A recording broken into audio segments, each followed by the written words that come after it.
Assalamualaikum warahmatullahi wabarakatuh. Perkenalkan, Prof. Nasruddin dan teman-teman saya sekalian. Saya Catra Aryo Resena dengan NPM 200648573 dari kelas Termodinamika 02. Pada kesempatan kali ini, saya akan mempresentasikan mengenai PVT diagram yang telah saya buat. Nah, PVT diagram ini, yang dimaksud PVT adalah yaitu pressure pada Z, lalu spesifik volume pada Y, dan juga temperatur pada X. Nah, kemudian saya akan kasih tahu dahulu dari sisi dua dimensi.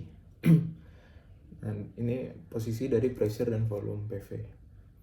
Nah, kemudian ini sisi dari pressure dan juga temperatur PT, dan juga dari atas ini dari volume dan juga temperatur atau VT. Kemudian ini dari sisi tiga dimensinya.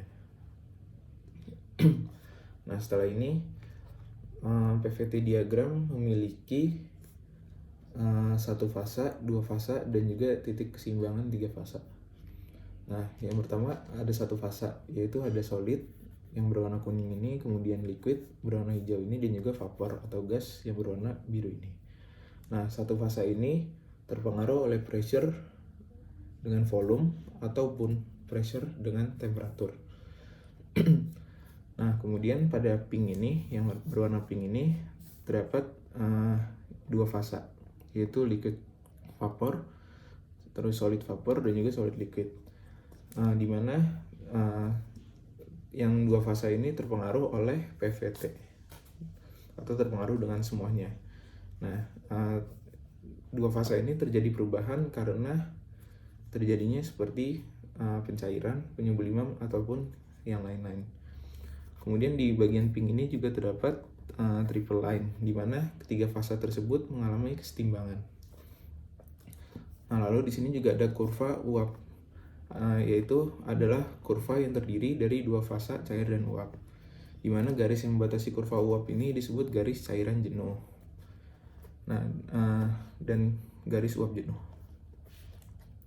Kemudian di sini juga ada critical point, di mana titik pertemuan garis jenuh, cairan, dan uap bertemu. Nih, critical point.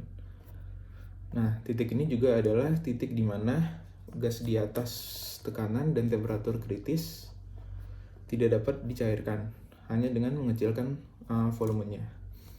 Lalu suhu pada titik kritis disebut temperatur kritis, yang menunjukkan batas maksimum agar kesetimbangan fasa cairan dan uap terbentuk. Kemudian tekanan pada suhu kritis disebut tekanan kritis, dan volume spesifik pada kondisi tersebut disebut volume spesifik kritis. Mungkin sekian presentasi mengenai PVT diagram dari saya. Kurang lebihnya mohon maaf. Wassalamualaikum warahmatullahi wabarakatuh.